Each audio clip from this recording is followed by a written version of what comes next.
here with? I'm Jawan. I'm a senior psych major. Say your name and age. My name is Jamal. I'm 36. Okay. Today we have Sydney Edwards. I am a junior psychology major. My name is Tadriana and I'm 20 years old. Hi, my name is Cheryl Grant. I'm married. I'm a retired correction officer and I'm 63. Hello, my name is Kiara Kendall. My name is Samaya Taylor. What's your name? My name is Shaya Marshall. How old are you? I am 54. Okay.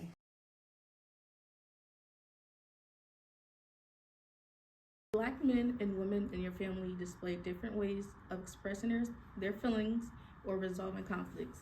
How did that affect things? I would say so. I think I spent a lot of time around my mom. I grew up in a single parent household, and she was more like, you solve things like by hashing it out the street way, you feel me? But it was always refreshing to go to my grandparents, who always had a healthy dialogue with each other whenever they disagreed. You feel me? So I feel like I was exposed to multiple ways of handling situations, but in my opinion, having people who knew how to talk through their issues in a way that was constructive, I feel like helped me in many different ways. Like, I can go in different spaces and I can communicate without it escalating. So I feel like the men and the women, like you said men and women, they display it differently. Like, a lot of the men in my family are still reserved, and a lot of the women aren't. Like, my grandmother, she loves to talk about her feelings, and we have open dialogue about things like that all the time, life. So lately there's been a discussion around bringing children into poverty, but some people feel that conversation straddles the line of eugenics. Do you agree with that or no? Like, let's say there's a man and woman, boyfriend or girlfriend, they still trying to get their lives together, emotionally, mentally, especially financially, and then the girl gets pregnant. And they decide to keep it, but they know that they're financially struggling. And so now, keep in mind that we are in 2025. Right. So think of all the social and the political aspects. On top of that, is that eugenics? Yeah, I've never been that type of person to think that, because I used to think that I needed, before, the reason why, because I don't have kids now. So I used to think because I needed to be financially stable in order for me to have kids. But the truth of it is, you can never be financially stable having a kid. You don't never know how much you're going to need or how much you're going to have to spend for real. So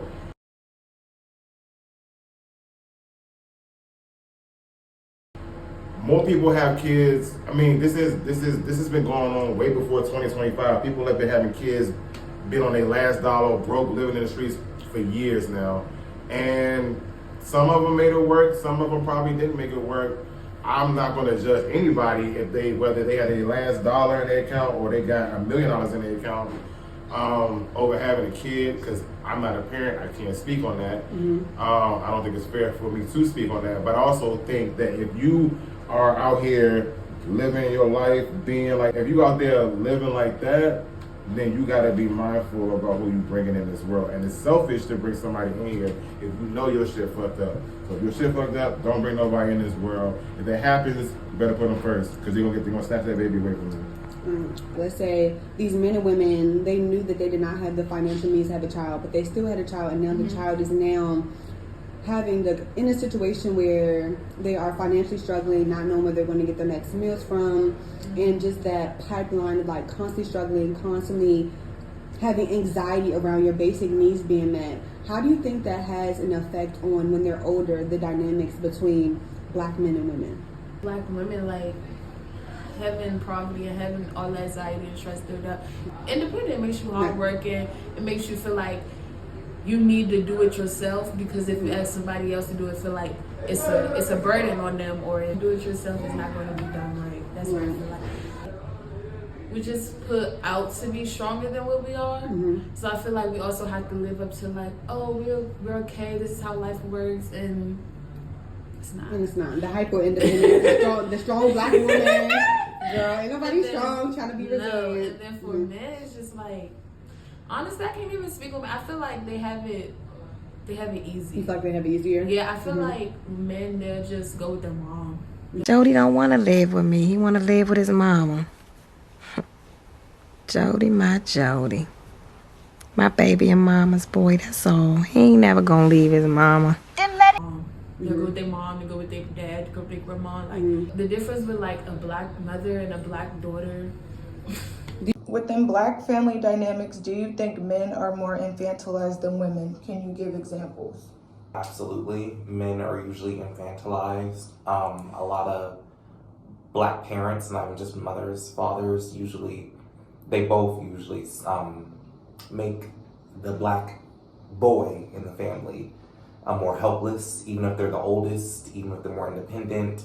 They still are baby, they still are coddled, they still need their plate made, they still need their clothes washed, they still need to be driven around, picked up from school, things like that, things that they should be able to do at certain ages. It's usually put off to the women of the family, even if it's the mother or sister, the younger sister, older sister, it's usually put off to somebody else. I would agree. I would say yes. On top of everything that he said, I would say that young men also aren't really get the same kind of push that black girls get from their families and their communities. Like, it's always so hard on the black girl. Like, the black girl needs to do this, do that, and the third, she needs to strive to be better, to be great. But then with the young black boy, it's just like, oh, he's fine. And they don't really have much of an expectation, or their expectations aren't as high for black boys as they are for black girls. I agree with both of you said. I was going to talk about how when it comes to many black women in the community, they treat their sons like their partners, and I feel that plays a big part. And a lot of times there is like a patriarchy issue with a lot of black dynamics, unfortunately. And I feel like sometimes a lot of black women, they look at the boys to kind of fill that void. So then when it comes to the dynamic that there is a daughter and sons, or multiple daughters and sons, they kind of treat their daughters more, you know, I would say kind of like a competition sense. Like, you know, it's kind of, they're more neglected because they kind of see like, oh, you can do it yourself, or, you know, but when it comes to the male of the house, like a lot of boys, if they don't have a father figure in the house, like you hear a lot of women say, oh, like he's the man of the house, even if he's like, say, the youngest sibling. And I feel like that's a kind of crazy thing to say, because it's like, what do you mean man of the house and this is like youngest person? Like, I get men are supposed to do more, but at the same time, they aren't meant to fill the void of the lack of patriarchy that's in the household. That's not their job, especially if they're one of the youngest children, or like in general the child in that sense. And I feel like that dynamic kind of blends with the infantilizing of black males. How do you think the patriarchy affects relationships between men and women in the black community? I think it kind of adds like a high level of tension. I feel like, especially because masculinity, especially for black men, is very important. And I think that being able to be a provider for your family, and also that idea of being a leader and that you lead, is something that can kind of bump heads with black women who are known for being independent. Depending upon the situation, like black women have to be more independent, so I think that it kind of clashes with one another when you have two hyper-independent individuals. Do you think that traditional gender roles are helpful or harmful in modern relationships between black men and women? I think it could be helpful if, depending upon the dynamic of the relationship and people, sometimes people may use the traditional roles, especially for women, and overplay them, or just subject women to those roles specifically. But I do think that even dynamic, if you have a good relationship with that partner, it can work out. Like a man, you know, is the provider, does certain things, but women can also provide and just maybe be at home or just do certain things. I think it depends on the dynamic and the relationship. I think they're more harmful than helpful. I can definitely say it during these times, for sure.